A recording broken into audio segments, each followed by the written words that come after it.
कलम वो रेडी तो है अंदर रुक जा। नमस्कार दोस्ते,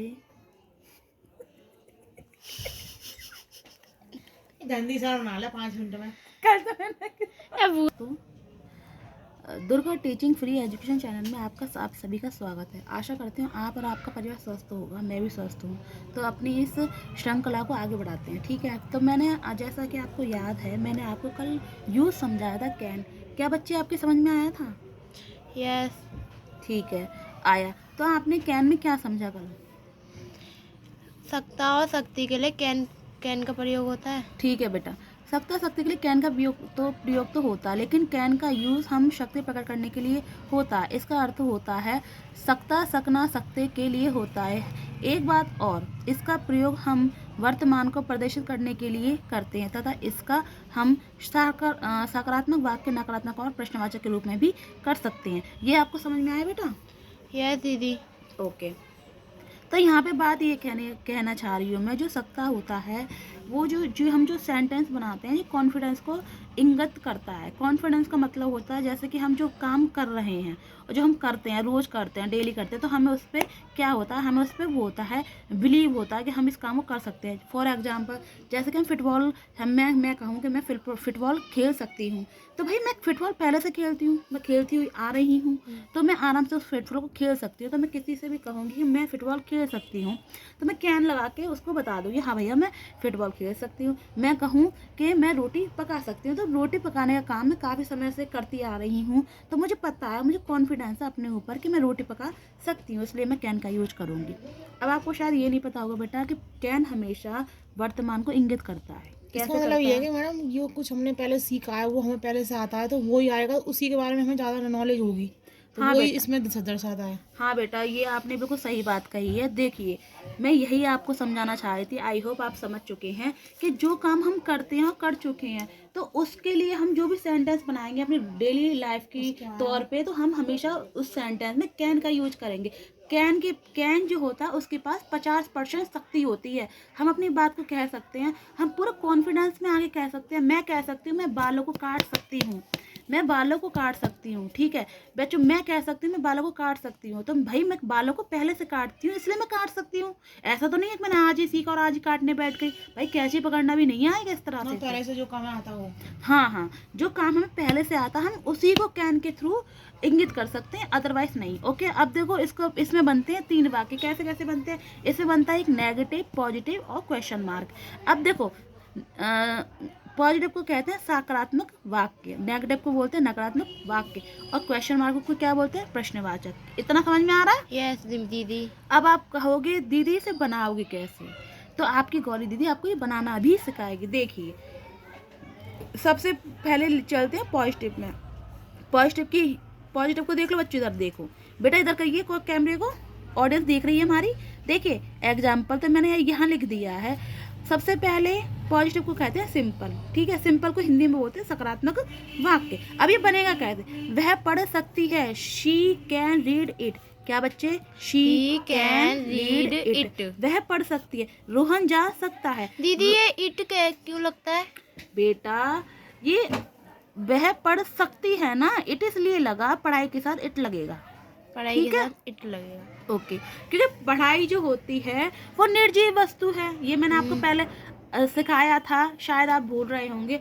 अगर आपको ये इसकी वीडियो चाहिए डिटेल में, नॉन लिविंग थिंग और लिविंग थिंग की, तो मैं वीडियो भी डिटेल में बना दूंगी, ठीक है। आप मुझे कमेंट करेंगे तो मैं उसकी वीडियो भी आपको बना दूंगी और अच्छे से समझा दूंगी। आप कभी उस चीज़ में फेल नहीं होंगे, ठीक है बच्चों। चलिए अब अपनी जर्नी को आगे चालू करते हैं। रोहन जा सकता है, रोहन कैन गो। कैसे बच्चे? Rohan can go. मीना गाना गा सकती है, Meena can sing a song. Meena can sing a song. Okay मेरे बच्चे, यहाँ तक आपको क्लियर हो गई बात? ओके, अब इसको हम आगे चलते हैं, ठीक है। अब इसका नेगेटिव कैसे बनेगा? देखिए, क्या वह पढ़ नहीं सकती है। देखो, हमेशा बच्चे याद रखना, नेगेटिव जो वाक्य होगा उसमें नहीं जरूर आएगा, नहीं जरूर आएगा, ठीक है। She can she not read it. देखो, मैंने बोला था ना, रीड इट हमेशा नॉन लिविंग थिंग के लिए आता है। जो चीज़ें सांस नहीं लेती उसको हम नॉन लिविंग थिंग कहते हैं। जितनी भी वस्तुएं हैं जिनमें सांस नहीं होती उनको नॉन लिविंग थिंग कहा जाता है। यहाँ तक बात क्लियर हो रही है आपकी? एक तरह से वो जीव नहीं हो। देखो बच्चों, चाहे तो पशु हो पक्षी हो, वो सांस ले सकते हैं, हम सांस ले सकते हैं। चिड़िया, उल्लू, गिद्ध, बाज, तोता, हर जितने भी पशु पक्षी हैं वो सभी सांस ले सकते हैं, वो लिविंग थिंग में आता है। जो सांस ले सकता है वो लिविंग थिंग में आता है, जो सांस नहीं ले सकता वो नॉन लिविंग थिंग में आता है। चलो आगे चलते हैं। रोहन जा नहीं सकता, कैसे बनेगा बेटा? देखो, के रोहन रोहन गो, गो सुनो नहीं सॉरी कैन कैन आएगा यहाँ पे। Rohan can not not go go. अरे बेटा आप तो सीख गए। दीदी हमारी कितने दिन चलेंगी ट्रांसलेशन? बेटा देखिए, ये तो आपके सोचने के ऊपर है, और आप जितनी जल्दी समझ जाएंगे उतनी जल्दी ये ख़त्म हो जाएंगी। लेकिन जो अंग्रेजी का स्कोप है वो बहुत ही ब्राइट है, इसको मैं कह नहीं सकती। अब लगने को आपको 1 महीना भी लग जाए और ना लगने को आपको 1 साल भी लग सकता। चलो बच्चों पढ़ाई पर ध्यान दो। मीना गाना गा नहीं सकती। Meena Meena can not not sing sing a song. बात क्लियर हो रही है बच्चे यहाँ पे? हाँ अब देखो क्वेश्चन मार्क पे चलते हैं। क्वेश्चन मार्क क्या होता है? प्रश्नवाचक मैंने आपको बता रखा है, देखो यहाँ पे लिख रखा है। कैमरा इधर करिए प्लीज। ठीक है। क्या वह पढ़ सकती है? क्या यहाँ पे आप नोट कर रहे हो? क्या आ गया? कैन क्या कैसा लगा? कैन आएगा ना दीदी? दीदी बेटा सुनो मेरी बात। क्या यहाँ पे ये प्रश्न कर रहा है, क्या वह, मैं पूछ ही तो रही हूँ, क्या वह गाना गा सकती है? क्या वह पढ़ सकती है? तो मुझे नहीं पता कि वो पढ़ सकती है, नहीं पढ़ सकती, गाना गा सकती है, नहीं गा सकती, नाच सकती है, नहीं नाच सकती। लेकिन यहाँ पे क्या आ रहा है तो हमें पता चल गया क्या है ये क्वेश्चन मार्क आ गया। तो क्वेश्चन मार्क में मैंने आपको क्या सिखाया था? कैन उठ के यहाँ पे आ जाएगा सबसे पहले। सबसे पहले कैन, ठीक है। वह लड़की है, क्या आएगा? See very good. Can she read read read it क्यों आया बेटा बताओ मुझे? ये नॉट नॉन थिंग, जो वस्तु है साथ नहीं ले सकते उनके लिए इट लगता है। वेरी नाइस, आप तो सीख गए बच्चे। ठीक है। क्या रोहन जा सकता है? कैसे बनेगा मुझे बताओ, मुझे नहीं आता।